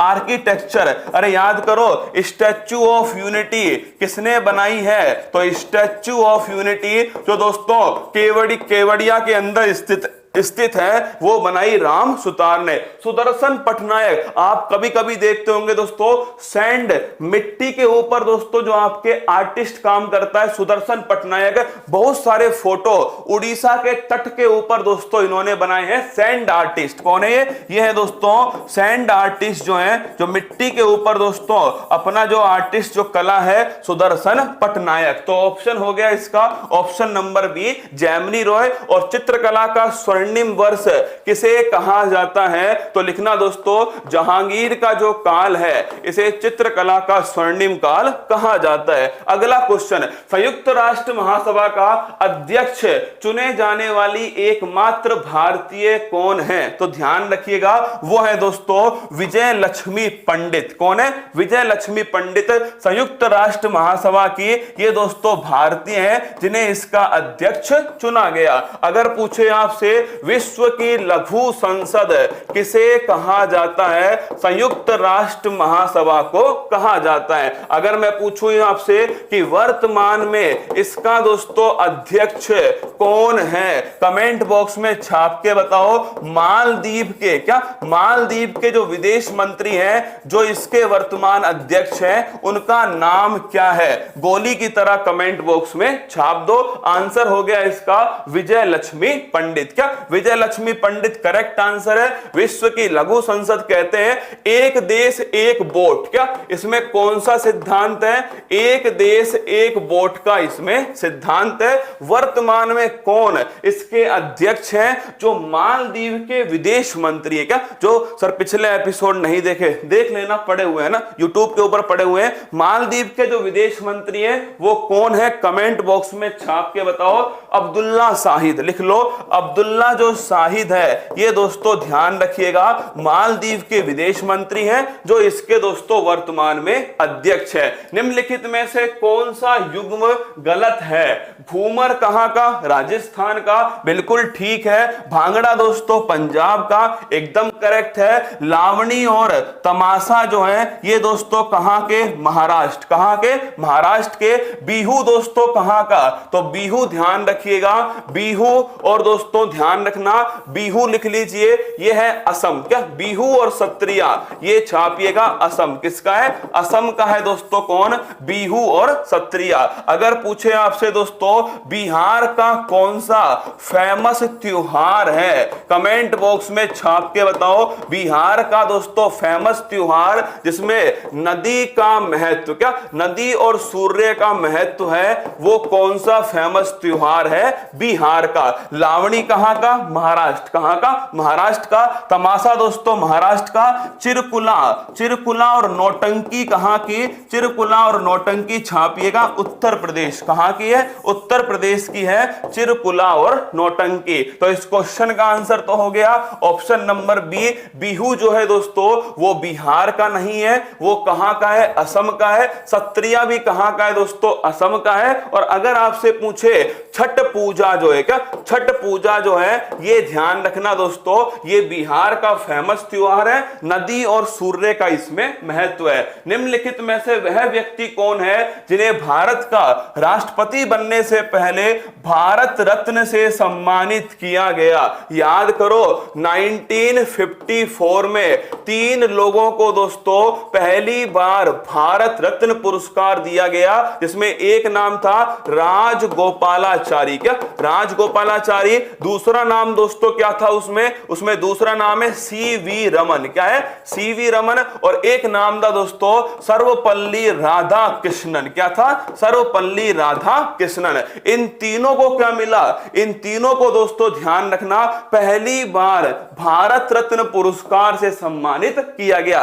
उस समय दोस्तों राधा कृष्णन जो है, याद करो कौन थे ये? पहले दोस्तों नोट करना, पहले उपराष्ट्रपति। क्या थे? पहले दोस्तों उपराष्ट्रपति थे। और सेकंड क्या है? सेकंड दोस्तों राष्ट्रपति थे। तो जो सर्वपल्ली राधाकृष्णन है, इन्हें उपराष्ट्रपति रहते हुए, क्या उपराष्ट्रपति रहते हुए दोस्तों कौन सा पुरस्कार मिल गया?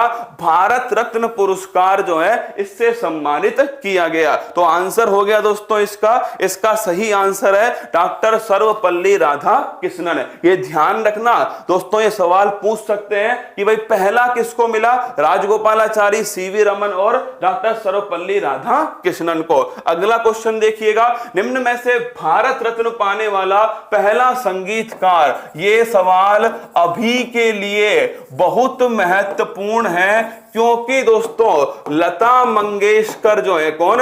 लता मंगेशकर वर्तमान में 15 दिनों से दोस्तों 10-15 दिनों से आईसीयू के अंदर है। क्या जो लता मंगेशकर हैं, मतलब दोस्तों संगीत सब कुछ। क्या ये बड़ा महत्वपूर्ण सवाल है, क्योंकि लता मंगेशकर 10-15 दिनों से कहां है, आईसीयू के अंदर दोस्तों स्थित है। तो ये सवाल बन सकता है, क्योंकि इसमें गलती होने की संभावना अधिक है। देखो, निम्न में से भारत रत्न पाने वाला पहला संगीतकार कौन है? जब भी संगीतकार का नाम आएगा दिमाग में एक ही नाम आएगा, और वो है लता मंगेशकर। कौन? लता मंगेशकर। ये गलत है। क्या ये गलत है? पहला संगीतकार लिखना सुब्बुलक्ष्मी, इसे छाप लेना, गलती मत करके आना कि दोस्तों सुब्बुलक्ष्मी जो है इन्हें पहली ये संगीतकार हैं जिन्हें क्या मिला? भारत रत्न। मैं ये नहीं कह रहा कि लता मंगेशकर जी को नहीं मिला, मैं आपसे इतना कह रहा हूं पहला जो है किसको मिला है? पहला दोस्तों ध्यान रखना सुब्बुलक्ष्मी को दिया गया। इस क्वेश्चन को छापना। ये लता मंगेशकर जी दोस्तों हाल ही में चर्चा में आईसीयू के अंदर स्थित हैं। अगला क्वेश्चन देखिए, म्यांमार की मुद्रा क्या है? अब देखना, म्यांमार दोस्तों हाल ही में चर्चा में है, क्योंकि जो आंग सांग सूकी है इन्हें दोस्तों क्या हो गई? इन्हें हो गई जेल। क्या हो गई? इन्हें जेल हो गई। और दोस्तों म्यांमार में सैन्य तख्ता पलट हुआ। क्या हुआ? सैन्य तख्ता पलट हो गया। अब देखिए, म्यांमार की राजधानी नापीता कौन सी है? नापीता। अगर पूछे आपसे म्यांमार दोस्तों फेमस नदी कौन सी है? इरावती नदी। कौन सी नदी है? इरावती जो नदी है ये दोस्तों यहां की फेमस नदी है। अगला क्वेश्चन आपसे पूछे म्यांमार की मुद्रा क्या है, तो ध्यान रखिएगा कियात दोस्तों मुद्रा किसकी है? म्यांमार की है। म्यांमार इंडिया के कितने राज्यों से सीमा बनाता है? 4 राज्यों से दोस्तों सीमा बनाता है। आप सभी जानते हो, अरुणाचल प्रदेश से, नागालैंड से, मणिपुर से, और दोस्तों ध्यान रखिएगा मिजोरम। किससे? मिजोरम। तो अरुणाचल प्रदेश, नागालैंड, मणिपुर और दोस्तों मिजोरम। इस क्वेश्चन का आंसर क्या है? ऑप्शन नंबर डी कियात दोस्तों इसका सही आंसर है।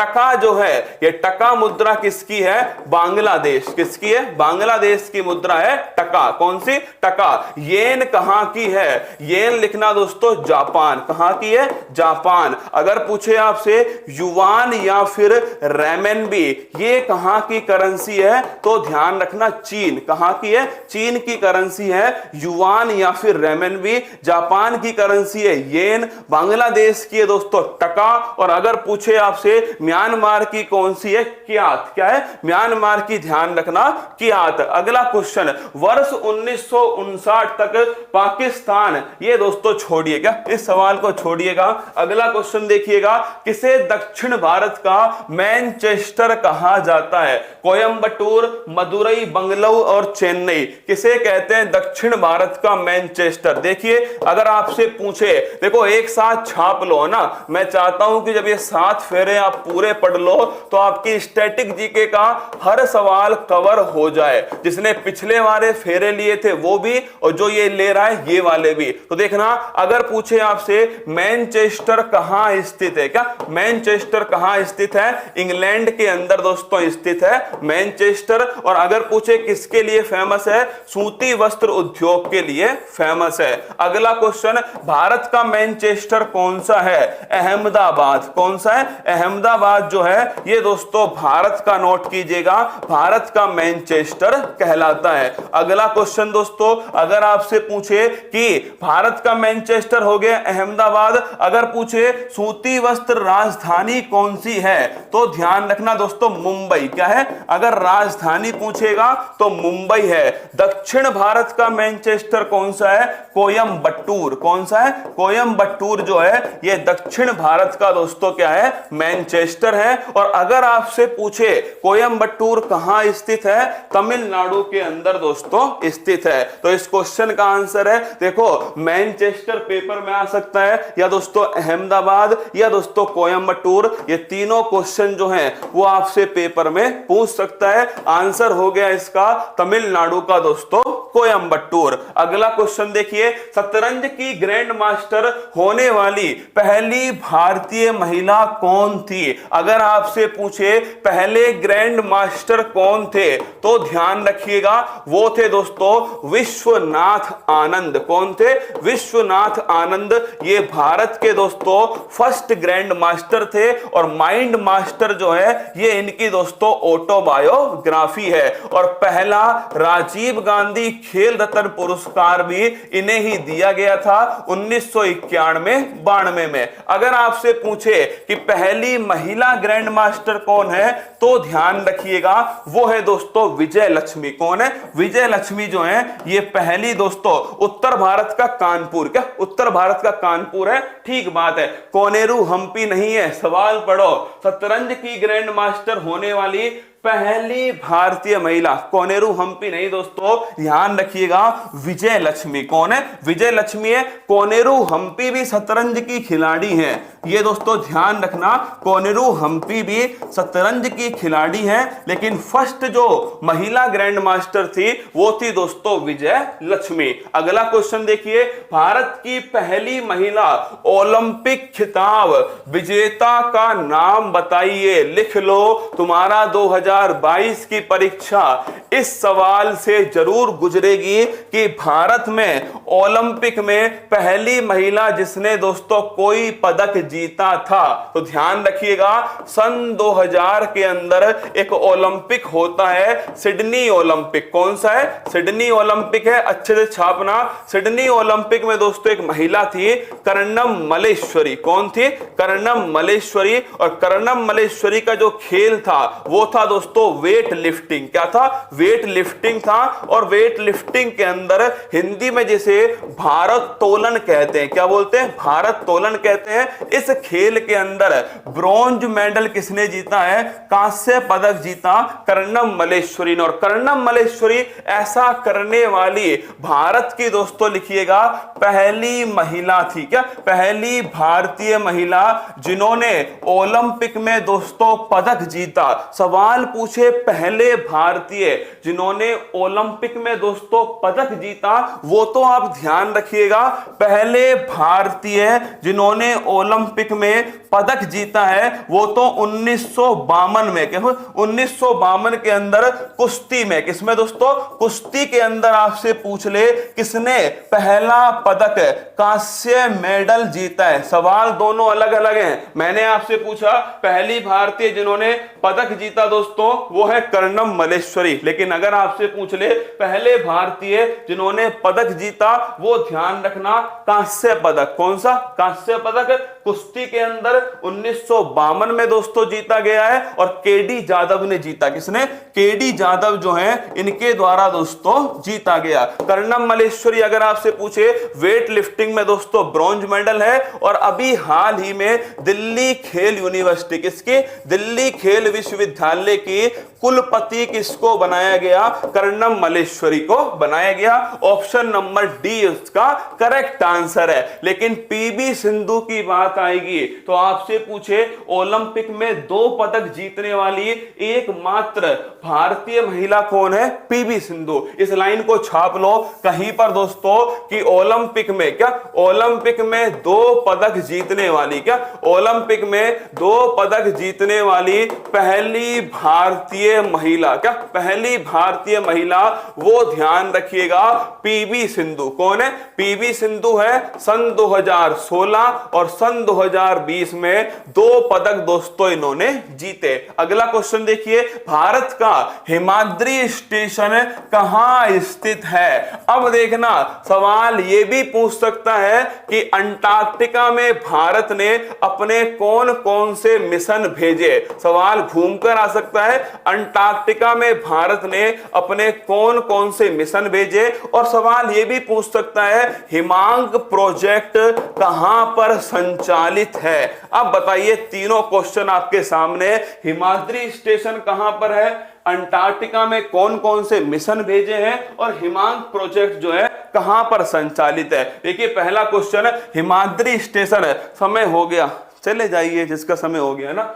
हाँ, कमेंट मत कीजिए। भारत का हिमाद्री स्टेशन कहाँ स्थित है? तो ध्यान रखिएगा, ये अंटार्कटिका में नहीं है, आर्कटिक। किसमें है? आर्कटिक के अंदर है हिमाद्री स्टेशन। अगर पूछे अंटार्कटिका में कौन कौन से है? दक्षिण गंगोत्री दोस्तों, दक्षिण गंगोत्री, मैत्री और भारती। क्या?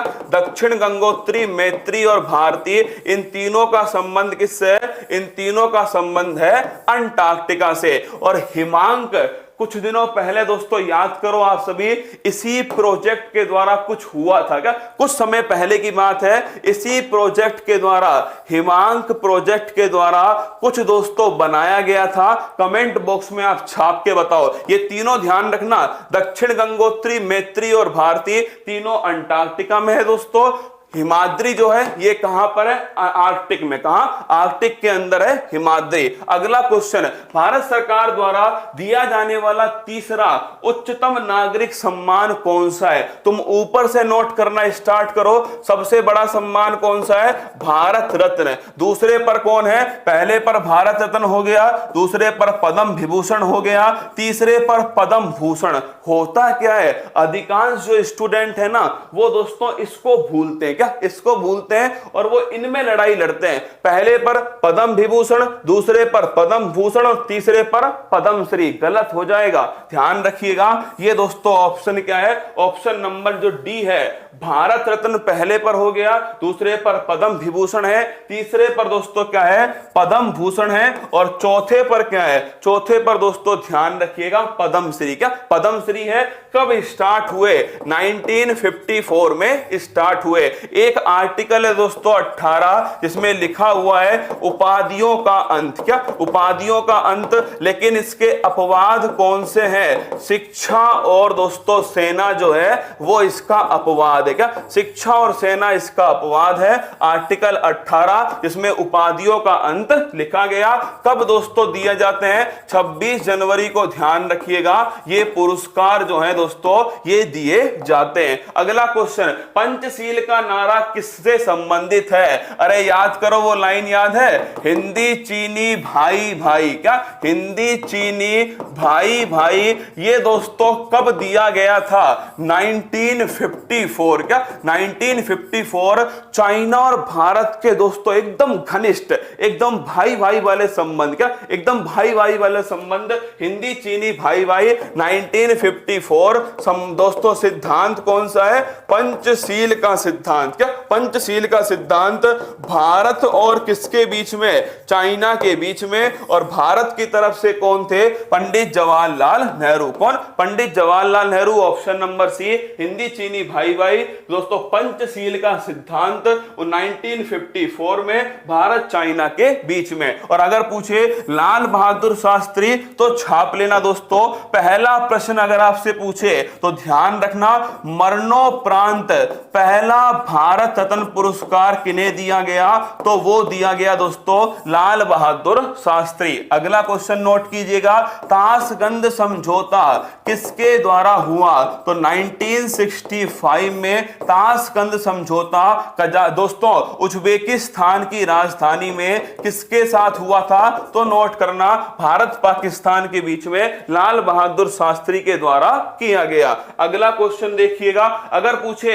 बांग्लादेश की सीमा से लगे भारत के राज्य हैं, पहले तो तुम याद कर लो कि भारत के पड़ोसी देशों में सर्वाधिक सीमा किससे लगती है? तो ध्यान रखिएगा, सर्वाधिक सीमा लगती है बांग्लादेश। किससे? बांग्लादेश। सबसे कम सीमा किससे लगती है? अफगानिस्तान। किससे लगती है? अफगानिस्तान। पहला सवाल तो यह हुआ कि भारत के पड़ोसी देशों में सबसे अधिक सीमा किससे? बांग्लादेश से। सबसे कम सीमा दोस्तों ये अफगानिस्तान। कहां से? अफगानिस्तान से। बांग्लादेश से जो सीमा बनाने वाले जो देश राज्य हैं उनमें ध्यान रखिएगा, उनकी ट्रिक है ममता बनर्जी। क्या है? ममता बनर्जी जो है दोस्तों ये किससे सीमा बनाने वाले राज्य हैं? दोस्तों बांग्लादेश से सीमा बनाने वाले राज्य।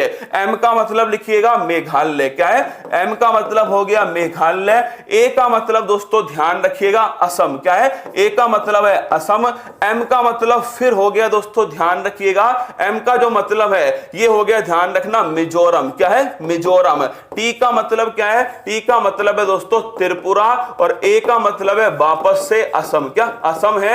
और बनर्जी का मतलब है पश्चिम बंगाल। तो बांग्लादेश से सीमा बनाने वाले राज्यों में कौन कौन है? तो देखिएगा, पहला दोस्तों ध्यान रखना मेघालय, दूसरा है असम, तीसरा है मिजोरम, चौथा है त्रिपुरा और पांचवा है पश्चिम बंगाल। कितने हुए टोटल दोस्तों? ध्यान रखना 5 राज्य हो गए। चलिए देखते हैं कौन सा है। पश्चिम बंगाल, नागालैंड। नागालैंड दोस्तों सीमा नहीं बनाता है। नागालैंड किससे? म्यांमार से सीमा बनाता है। नागालैंड नहीं आएगा दोस्तों, नागालैंड नहीं आएगा ना, ध्यान रखना। नागालैंड का नाम आया है तो एक लाइन लिख लेना। अगर आपसे पूछे 2011 की जनसंख्या में न्यूनतम दोस्तों, क्या न्यूनतम छोड़ो, ऋणात्मक वृद्धि दर, ऋणात्मक जनसंख्या वृद्धि दर वाला राज्य कौन सा है? तो ध्यान रखिएगा नागालैंड। कौन है? नागालैंड। इसका आंसर हो गया मेघालय, असम, पश्चिम बंगाल, त्रिपुरा। ये वाला ऑप्शन जो है करेक्ट है। सबसे अधिक सीमा किससे लगती है? पश्चिम बंगाल से। 2 बार सीमा कौन सा राज्य? असम। देखो कितनी बार सीमा? 2 बार सीमा बनाता है दोस्तों असम। अगर पूछे तीनों ओर से कौन घिरा है? त्रिपुरा। कौन है? तीनों ओर से घिरा हुआ है त्रिपुरा। अगला क्वेश्चन दोस्तों, इसमें कौन सा नहीं है? इसमें ध्यान रखिएगा मिजोरम जो है नहीं है। क्या? इसमें देखो मेघालय, असम, पश्चिम बंगाल, त्रिपुरा और मिजोरम, ऑप्शन नंबर सी। अगला क्वेश्चन, ये बढ़िया सवाल है एकदम, नोट करो आप सवाल, आंसर दो। मैं इतने दोस्तों मैप बनाऊं क्या? आप आंसर दीजिएगा, मैं इतने आपको मैप बनाता हूं और छाप के बताओ कि इसका कौन सा आंसर आपके अनुसार होना चाहिए। ये दोस्तों नेपाल हो गया, यहां पर ये दोस्तों सिक्किम हो गया, ये भूटान हो गया, ये अरुणाचल प्रदेश है, यहां दोस्तों असम है, ये नागालैंड है, ये मणिपुर है, ये मिजोरम है, ये त्रिपुरा है, ये बांग्लादेश है, ये दोस्तों मेघालय हो गया और यहां पश्चिम बंगाल हो गया। पहले तो पिछला वाला सवाल देख लो, बांग्लादेश की सीमा पश्चिम बंगाल, मेघालय, त्रिपुरा, असम और मिजोरम, इनसे लगती है। अब देखना सवाल, निम्न में से भारत के किस प्रदेश की सीमा 3 देशों के साथ में लगती है? ये नेपाल है, ये भूटान है, इन्हें कुछ और कलर से लिख देता हूं ना। ये दोस्तों क्या हो गया? ये तो हो गया नेपाल। क्या हुआ? नेपाल हो गया। यहां दोस्तों क्या है? भूटान है। और ये दोस्तों पूरा क्या है? ये ध्यान रखिएगा, ये दोस्तों पूरा चाइना। अब देखिए पहला ऑप्शन अरुणाचल प्रदेश है। अरुणाचल प्रदेश की सीमा किससे लगती है? चाइना से तो दोस्तों लगती है, भूटान से भी लगती है, लेकिन किससे नहीं लगती? नेपाल से नहीं लगती। ये ऑप्शन गलत है। मेघालय, मेघालय यहां पर है तो कोई सवाल ही पैदा नहीं होता। मेघालय की सीमा केवल किससे लगती है? बांग्लादेश से। ये ऑप्शन भी गलत है। पश्चिम बंगाल, कौन सा? पश्चिम बंगाल, इसकी सीमा किससे लगती है? ये भी दोस्तों ध्यान रखना, बांग्लादेश। सिक्किम, अब देखो यहां पर स्थित है सिक्किम है। नेपाल, भूटान और चाइना तीनों से सीमा बनाने वाला राज्य कौन सा है? तो ध्यान रखिएगा सिक्किम। कौन सा है? सिक्किम है। अगर आपसे पूछ ले सिक्किम दोस्तों, पहला क्वेश्चन अगर मैं पूछूं आपसे नाथुला दर्रा कहां स्थित है? सिक्किम के अंदर।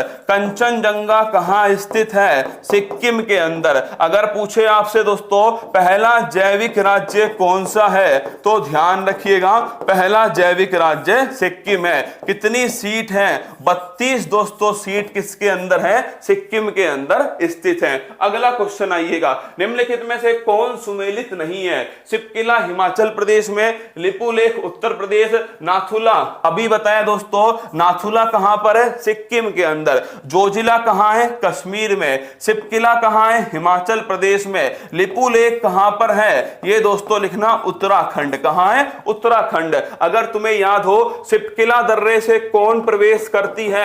सतलुज नदी। कौन सी नदी है? सतलुज नदी। कहां प्रवेश करती है? हिमाचल प्रदेश है। हिमाचल प्रदेश में एक दर्रा और है, बाड़ा लाचला दर्रा। कौन सा है? बाड़ा लाचला दर्रा। ये भी ध्यान रखना कहां स्थित है? हिमाचल प्रदेश के अंदर। लिपुलेख उत्तराखंड में, माना दर्रा ये भी उत्तराखंड में, नीति पास ये भी दोस्तों कहां है? उत्तराखंड के अंदर स्थित है। अगला क्वेश्चन, नाथुला सिक्किम में, और जलपला ये भी दोस्तों ध्यान रखिएगा सिक्किम के अंदर। जोजिला ध्यान रखना कश्मीर में। अगर आपसे पूछे बोमडिला, बोमडिला दोस्तों लिखिएगा, बोमडिला और दीफू, क्या बोमडिला और दीफू अरुणाचल प्रदेश के अंदर।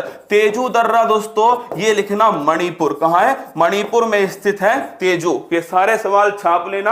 आंसर इसका क्या हो गया? एक रोहतांग और लिख लो। क्या रोहतांग दोस्तों जो सुरंग है, जो अटल सुरंग है, ये भी कहां स्थित है? हिमाचल प्रदेश में। ऑप्शन नंबर जो बी है वो दोस्तों गलत है। भारत की संविधान सभा ने राष्ट्रीय ध्वज को सर्वप्रथम कब स्वीकार किया? 26 जनवरी आ रही है, तो ये सवाल दोस्तों इसीलिए पूछा है कि जो भारत का तिरंगा है उसे सबसे पहले कब स्वीकार किया गया? 22 जुलाई 1947, 23 जुलाई 1947, 25 जुलाई 1947, 15 अगस्त 1947। तो ध्यान रखिएगा 22 जुलाई 1947 को भारत का संविधान सभा ने संविधान राष्ट्रीय ध्वज को सबसे पहले स्वीकार किया। अब तुम बताओगे राष्ट्रीय गान और राष्ट्रीय गीत जो है इसे कब स्वीकार किया? अगला क्वेश्चन बताओगे दोस्तों, गणतंत्र जो है वो भारत कब हुआ? क्या जो गणतंत्र है ये दोस्तों भारत कब हुआ? और राष्ट्रीय गान और राष्ट्रीय गीत को कब अपनाया गया? प्रस्तावना को दोस्तों, प्रस्तावना जो है अगर आपसे पूछे कब से लागू होती है, कमेंट बॉक्स में बताओ तीनों क्वेश्चन का आंसर। ये तो हो गया 22 जुलाई 1947 हो गया। तुम ये बताओ राष्ट्रीय गान और राष्ट्रीय गीत जो है ये दोस्तों कब अपनाए गए थे? राष्ट्रीय गान और राष्ट्रीय गीत, पहला क्वेश्चन। गणतंत्र दोस्तों, चलो ये तो मैं बता देता हूं, ठीक है। गणतंत्र तो हो गया 26 जनवरी 1950, क्या 26 जनवरी 1950। प्रस्तावना जो है इसे कब लागू किया? राष्ट्रीय गान और राष्ट्रीय ध्वज, ये थोड़ा अच्छा सवाल है, गलती मत करना दोस्तों। गणतंत्र तो 26 जनवरी 1950 को हुआ, लेकिन दोस्तों राष्ट्रीय गान और राष्ट्रीय गीत है, इन दोनों की जब बात आएगी तो इससे पहले, तो अगर आपसे पूछे एक का भी सही आंसर नहीं है भाई साहब, ये बताओ तुम तो राष्ट्रीय, अरे छुट्टी कर रहा हूं, कहां जाएगा छुट्टी लेकर के? छुट्टी छुट्टी छुट्टी। राष्ट्रीय गान और राष्ट्रीय गीत जो है ये दोस्तों कब लागू किए गए? छाप के बताओ कमेंट बॉक्स में। जब तक सबका सही नहीं आएगा ना तब तक दोस्तों देखता ही रहूंगा आपको। चलो चलो चलो कमेंट दिखाओ, कमेंट।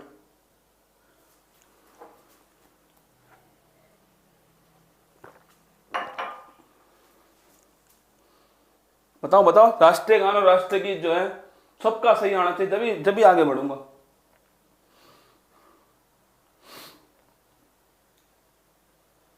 अभी भी क्या तो तुक्के बाज बस रुक नहीं रहे। लिखना 24 जनवरी 1950। ये बताओ प्रस्तावना, ये वाला बताओ प्रस्तावना जो है, प्रस्तावना कब पेश किया वो मत बताना, प्रस्तावना को कब एक्सेप्ट किया, मैंने ये पूछा है प्रस्तावना को कब स्वीकार किया गया ये बताना है आपको ना। पेश तो सभी जानते हैं 13 दिसंबर 1949, 13 दिसंबर 1946 को पेश किया गया। ये बताओ प्रस्तावना को कब स्वीकार किया, कब एक्सेप्ट किया वो मत बताओ, ये बताओ प्रस्तावना को कब स्वीकार किया,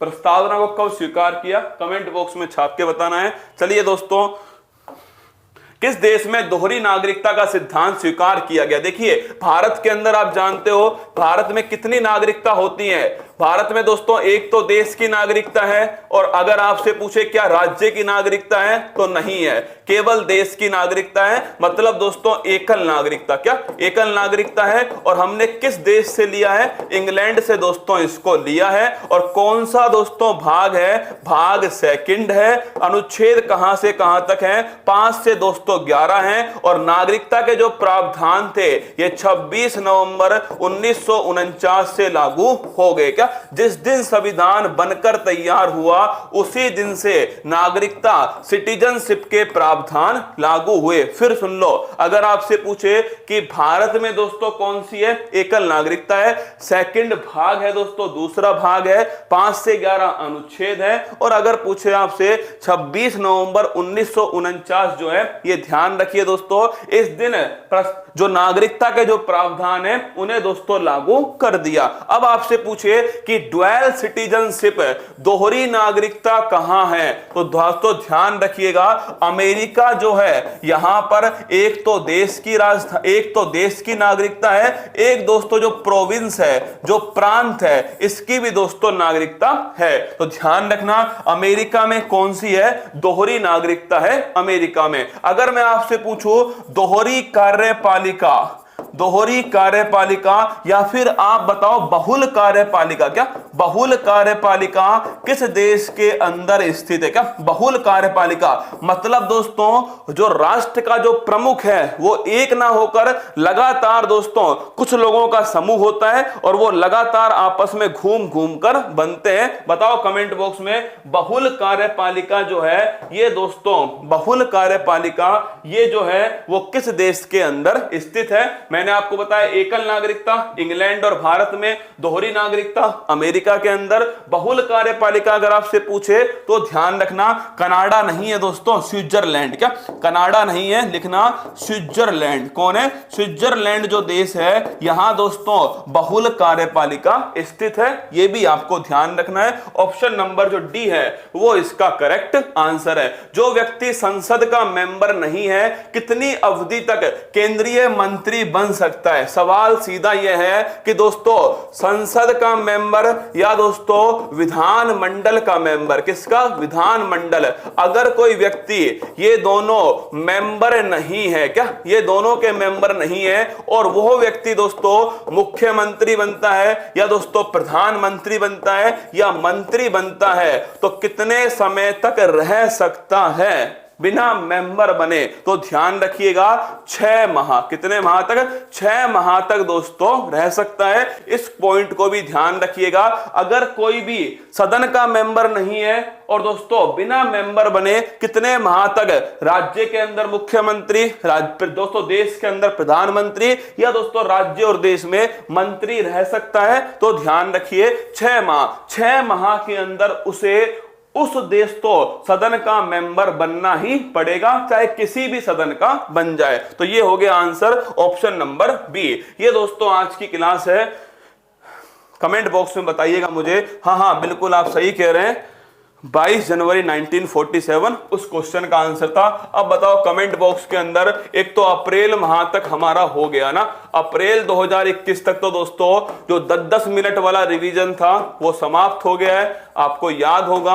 अब दोस्तों सोमवार, क्या सोमवार से नोट कर लेना, सोमवार से मई जो है, मई 2021 जो है स्टार्ट हो रही है, इनको जरूर ले लेना भाई। आप फिर कह रहा हूं, देखो मतलब बहुत बड़ी संख्या एनटीपीसी ग्रुप डी की, बहुत बड़ी संख्या आप देख रहे होंगे। मेरा तो दिमाग दोस्तों खराब है वो कल से ही, मतलब बहुत उम्मीदें हैं बच्चों से दोस्तों। और समस्या क्या है कि ये जो एग्जाम है ना दोस्तों, इन एग्जाम में 1 साल पुरानी तक करंट आती है।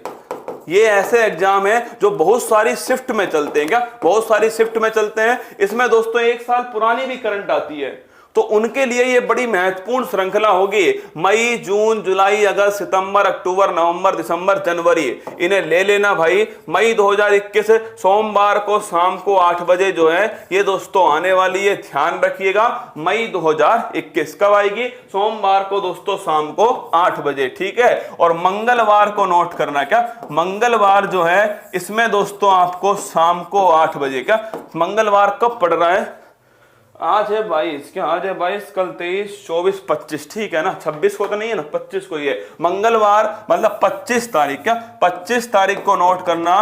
25 जनवरी को, क्या 25 जनवरी को आपकी एक और बड़ी क्लास शाम को 8 बजे लूंगा, क्या शाम को 8 बजे फिर लूंगा एक और बड़ी क्लास, और इसका नाम ही होगा माँ का सपना। क्या माँ का सपना जो है ये दोस्तों पूरा करने के लिए एक और क्लास लूंगा आपकी शाम को 8 बजे। क्या ये क्लास होगी दोस्तों, लिखना, ये क्लास होगी आपकी एंशिएंट हिस्ट्री और दोस्तों इंडिया का आर्ट कल्चर। क्या इंडिया का आर्ट कल्चर और एंशिएंट जो हिस्ट्री है इसकी जो क्लास है वो लेने वाला हूं आपको 25 तारीख, मतलब जो शायद मैंने आज तक नहीं पढ़ाया आपको, भारत का दोस्तों एंशिएंट हिस्ट्री और आपके आर्ट कल्चर, इन दोनों की, केवल इन्हीं की, ना मॉडर्न हिस्ट्री होगी ना कुछ होगी दोस्तों, केवल एंशियंट हिस्ट्री होगी। और दोस्तों भारत में ये मंदिर है, ये दोस्तों आपके नागर शैली, द्रविड़ शैली, मथुरा शैली, गांधार शैली, ये शैलियां हैं दोस्तों। ये तमिल साहित्य, संगम साहित्य, या दोस्तों आपके वेद हैं, वेदों में दोस्तों जो मंडल हैं, सुक्त है, या दोस्तों और जितनी बुक्स हैं, क्या एंशियंट हिस्ट्री की जो बुक्स हैं, इन सभी की जो क्लास है, जो भी आर्किटेक्चर है इंडिया के अंदर, यूनेस्को के अंदर जो वर्ल्ड हेरिटेज साइट है, कुल मिलाकर इनका जो निचोड़ है वो मैं 25 तारीख को भंडारा करूंगा। किसका दोस्तों? एंशियंट हिस्ट्री और आर्ट कल्चर का भंडारा करने वाला हूं। अपना ध्यान रखिएगा। सुबह 6:15 बजे फिर मिलिएगा। छुट्टी तो मैं करने वाला हूं भी नहीं। सुबह 6 बजे, सुबह 6:15 मिलेंगे दोस्तों। जो सप्ताह भर में जो पढ़ा है, क्या सप्ताह भर में जो पढ़ा है उसका रिवीजन मैं आपके सामने रखने वाला हूं सुबह 6:15 बजे। ध्यान रखिए, खुश रहिएगा, अपने माता पिता का नाम रोशन कीजिएगा। उन्हें बड़ी उम्मीद है आपसे, मुझसे तो है ही पर आपसे भी ज़्यादा उम्मीदें हैं। और कोशिश कीजिएगा कि उनका सपना जल्दी से जल्दी पूरा हो सके। माँ, तेरे पसीने की हर बूंद को मोती सा चमकाऊंगा। सपने बड़े देखना माँ, पूरा करके तेरा शेर शेरनी दिखलाएगा। मेहनत कीजिए, क्या मेहनत कीजिए, सफलता मिलेगी। क्या सफलता मिलेगी। क्लास कैसी लगी कमेंट बॉक्स में बता दीजिएगा। अच्छी लगी हो तो एक अच्छा सा कमेंट छाप दीजिएगा ना। बस उनके लिए छापिएगा जो हिम्मत हार जाते हैं ना, उनसे कहना कि हिम्मत मत हारना। क्या हिम्मत मत हारना। जो भी चीजें होती हैं वो बेहतर के लिए ही होती है ना। बस आप हिम्मत बनाए रखना और जम के पढ़ाई करना। क्या जम के पढ़ाई करना। आप गर्व हैं अपने माँ बाप का, शिक्षकों का, मेरा भी है, ठीक है। इस प्राउड को बनाए रखिएगा। आपसे बड़ी उम्मीद है मुझे तो, आपके माँ बाप को। बस जम के मेहनत करना। फिर मिलूंगा कल सुबह 6:15 बजे आपको इसी मंच पर, यहीं पर आपके बीच में, उसी ऊर्जा के साथ में, उसी जुनून के साथ में यहीं खड़ा हुआ मिलूंगा। तब तक के लिए ध्यान रखना अपना, मस्त रहिएगा। ऑल द बेस्ट, जय हिंद। अब शहर जाकर तैयारी करने की चिंता छोड़ो, अब हॉस्टल के खर्चे की चिंता छोड़ो, अब घर से दूर रहने की चिंता छोड़ो, क्योंकि उत्कर्ष ऐप लाया है सरकारी नौकरी के सपने को पूरा करने के लिए ऑनलाइन कोर्स। तो अब चिंता छोड़ो और जुड़ जाओ उत्कर्ष ऐप के साथ।